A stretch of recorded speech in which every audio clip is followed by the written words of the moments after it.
Welcome to Fangirls.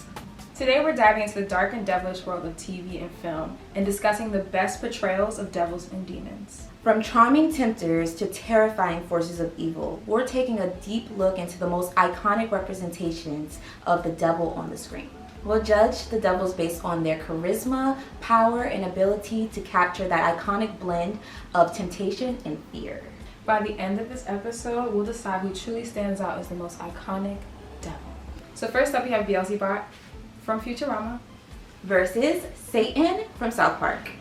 I was really excited about this matchup because, I don't know, two very iconic characters. But, okay. So for Beelzebub, he is not the best devil, honestly. Like, he's not the smartest. His plans are always foiled. Honestly, Bender is kind of worse than him in the show. And in return, I ask just one thing. Your firstborn son. Just a sec. I knew you'd come back! Here you go. Wow, that was pretty brutal even by my standards. No backsies. So I feel like we associate the devil with being smart and intelligent and like witty. That's not Beelzebub. For Satan from South Park, he's a marshmallow. He's soft. He's a partier. He's doing drugs. He's partying. He has Saddam Hussein as a lover. Saddam, could I talk to you over here for a second? I don't see why you have to belittle me in front of people like that. Hey, relax, guy. Well, sometimes I think you don't have any respect for me. Come here, guy. Who's my cream puff? I am. That's right, buddy. What is it? Beelzebub? Beelzebub. Beelzebub. It's like a unique You know devil why character. it's called that? No. Because Beelzebub is like another name for the devil. Yeah. This is a Catholic schoolgirl. Oh! She knows everything. I wouldn't have known that. Everything goes over my head when it comes to stuff like that. But yeah, I think that Satan is a stronger and more powerful devil when it comes to these two. So I would personally choose Satan as the more iconic devil. Yeah, I would also choose Satan from South. I mean, he's iconic for multiple reasons. He has so many like appearances in South Park in general, and he's just a character I vividly remember. It's like Satan from South Park. It's like easy, you know. So let's see what you guys voted for. Who was the most iconic devil between Satan from South Park and Beelzebub from Futurama? Of course, Satan won. Yeah. Obviously. So moving on. Next up, we have the red guy from Cow and Chicken versus Him from Powerpuff Girls. both of these devils are equally cunt, okay? I mean, literally, when it comes to him's wardrobe alone, if you look at the looks that he was serving Powerpuff Girls with the go-go boots, And the little, the like, boa, yeah. like he was just serving, okay? Not only that, but he was like psychologically tormenting the Powerpuff Girls. Episode when he takes over Bubbles' octopus, stuffed octopus, yes. and puts the girls against each other, like That was crazy. he is crazy. And let's just talk about the most basic scary thing about him, his voice. Yeah. Like, Powerpuff Girls, we love you.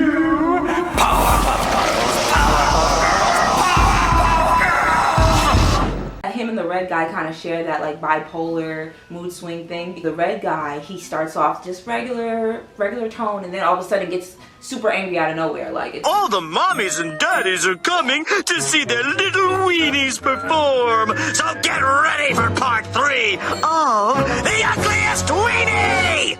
Hey! I don't know if that's just like a cartoon devil trope, but yeah. And the red guy being on Cow and Chicken, which is a way more adult show, I feel like he was much more of like a sexual deviant. Like, he milked Cow's udders in the episode. Like, it was, oh my god, he was definitely weird. sexually assaulting Cow. Let's look at who you chose as the most iconic devil between him and the red guy. And of course, him won. Next up, we have Lucifer from the show Lucifer Versus Lucifer from the show Sandman. Both of these characters are very interesting because they portray the devil in a different light, almost humanize the devil, you know, shows that they are defeated, that they have emotions, and that they have wants and stuff and desires outside of the underworld. Lucifer is portrayed by Tom Ellis. He is like a charmer, but devils always seem to be charming, and English accent just adds a little cherry on top to the charming characteristic. He's sex crazed. Lucifer bloody Morningstar. I do favors better than anyone else.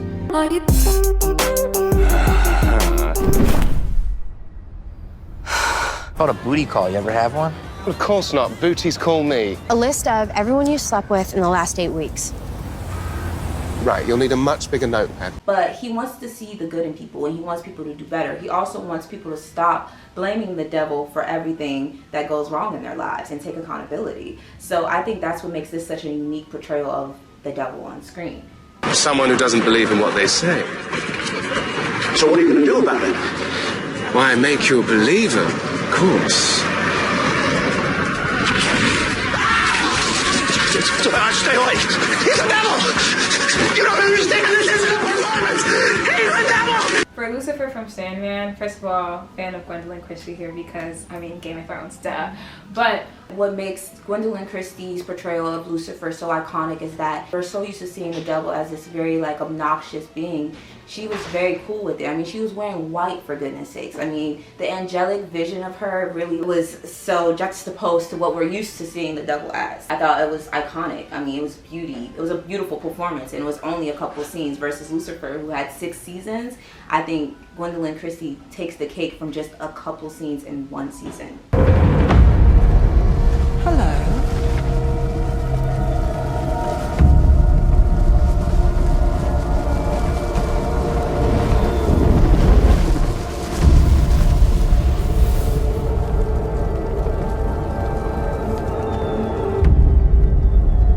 Hello, dream. Greetings to you, Lucifer Morningstar. I think that DLE said it best. The subtle sadistic playfulness that Gwendolyn Christie carries in her voice captures the patience of this version of Lucifer. So to me, she takes the cake, but let's see what you guys think. Tom Ellison's portrayal of Lucifer definitely won. I think Lucifer just being more popular. I think if we're talking about most iconic, people remember him the most for being Lucifer. So while Gwendolyn Christie had her great moment, Tom Ellis, he won being the most iconic Lucifer out of the two. And which is fair, and I'm not going to argue with that because I am a fan of both series, but I just want to shout out Neil Gaiman because both of these characters are from his comic book, which I have one of them right here, Death. Ah. You want to send me more stuff, Neil? You can. You can. But anyway, moving on. So next up, we have the character Dad from the movie Little Nicky, Adam Sandler's creation. And Daryl Van Horn from Witches of Eastwick. This iconic character from Little Nicky is played by Harvey Keitel, and he is also cunty. He is a father of 3 terrible demons who are walking the earth. But I think what makes this devil iconic is that he had a relationship with an angel. That's right. You heard me, Holly. What? I'm still in love with you. Oh my god, he's talking about me. That makes this devil kind of like comedic, evil, but also fun. Like you can tell, like he's not really torn between the good and evil thing. Daryl Van Horn, played by Jack Nicholson, is pretty terrible. This movie is like Little Nicky, is pretty adult. For a spell. Who are you? Just your average, horny little devil. He impregnates 3 women who are all friends, intertwines his way into their lives, and just kind of starts causing chaos in this small town. So, not only that, but he was so nasty looking in this movie. I'm sorry, but like, ugh. I was just thinking, like, how could they even be seduced by this man? Because he looked crazy. I'm sorry, he just did. But Jack Nicholson always kind of has like a scary look to him. Yeah, he does, and I like how they styled his hair for this because it kind of gave the devilish look. But he did book 3 bad bitches, so maybe he is the superior devil. Okay. Jack Nicholson's portrayal of the devil in Witches of Eastwick is probably the best portrayal over that one.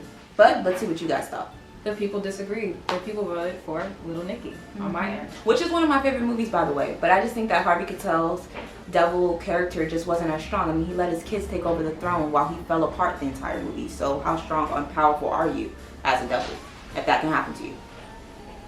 Our final versus is Louis Cypher from Angel Heart versus John Milton from The Devil's Advocate. So I think this one is probably maybe the most obvious winner because I mean, Al Pacino's performance in The Devil's Advocate is one of the most iconic performances he's ever done. It is also considered one of the best portrayals of the devil on TV and film, period. Yeah, he ate that, okay? So, but let's start off with Louis Cypher. Played by Robert De Niro, Louis Cypher is an alias that Satan himself uses to disguise himself as a wealthy businessman from New Orleans. Unlike some of our previous Satans, Louis Cypher is downright evil.